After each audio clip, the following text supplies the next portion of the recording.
नमस्कार। माली समाचार हिंदी में आपका स्वागत है। मैं दिनेश माली। क्या इस साल बजट में 8 लाख रुपए तक की आमदनी हो सकती है टैक्स फ्री? अंतरिम बजट में क्या होगा, आइए जानते हैं विस्तार से। वित्त मंत्री निर्मला सीतारमण मोदी सरकार के दूसरे कार्यकाल का अंतिम बजट 1 फरवरी को पेश करेंगी। यह एक अंतरिम बजट होगा क्योंकि इसी साल आम चुनाव होने हैं। आम चुनाव के बाद नई सरकार पूर्ण बजट पेश करेगी। अंतरिम बजट में वित्त मंत्री इस बार क्या क्या बदलाव करेगी, इसे लेकर क्यास लगाने शुरू हो गए हैं।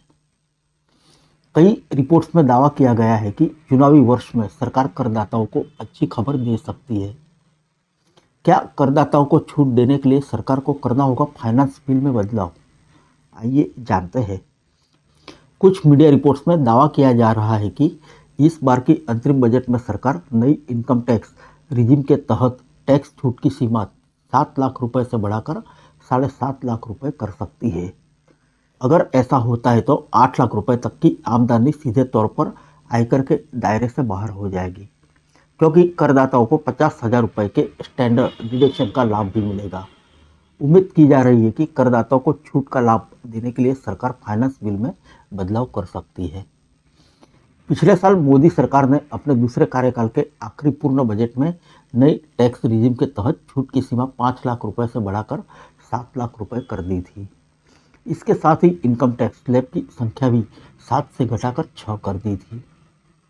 मध्यम वर्ग को राहत देने के लिए इस बार बजट में क्या हो सकता है बड़ा फैसला, आइए जानते हैं। सरकार से जुड़े कई सूत्र दावा कर रहे हैं कि इस बार आयकर के दायरे में इजाफा किया जा सकता है और इसका मकसद कड़ी मेहनत करने वाले मध्यम वर्ग के लोगों को लाभ देना है।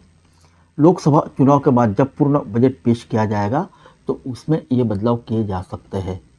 हालांकि कुछ सूत्रों का दावा है कि सरकार अंतरिम बजट में ही टैक्स स्लैब का दायरा बढ़ाने का संकेत दे सकती है। इस फैसले का प्रस्ताव 1 जनवरी को पेश होने वाले अंतरिम बजट के फाइनेंस बिल लाया जा सकता है। जानकारों का मानना है कि केंद्र सरकार कर संग्रह का दायरा बढ़ाने के साथ साथ करदाताओं पर भी टैक्स का बोझ कम करने की दोहरी नीति पर काम कर रही है।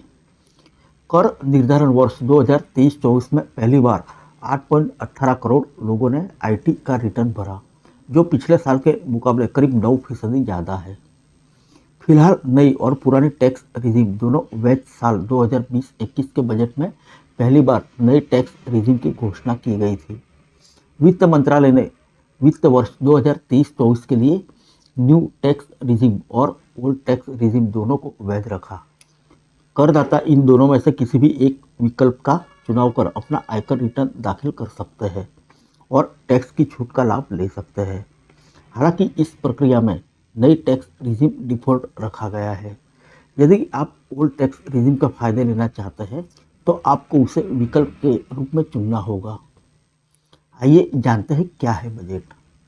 भारतीय संविधान के अनुच्छेद 112 के तहत हर वित्तीय वर्ष की शुरुआत से पहले ही सरकार संसद में केंद्रीय बजट या बजट पेश करती है। बजट किसी वित्तीय वर्ष में होने वाली सरकार की आमदनी और खर्चों से जुड़ा दस्तावेज है। यह वित्तीय वर्ष हर साल 1 अप्रैल से शुरू होकर 31 मार्च को समाप्त होता है। केंद्रीय बजट का उद्देश्य सामाजिक न्याय और समानता के साथ साथ हमारे देश का तेज और संतुलन आर्थिक विकास सुनिश्चित करना होता है। केंद्रीय बजट के माध्यम से सरकार अपने यहाँ उपलब्ध संसाधनों को देश के सर्वोत्तम हित में विभिन्न मदों में आवंटन सुनिश्चित करने की कोशिश करती है।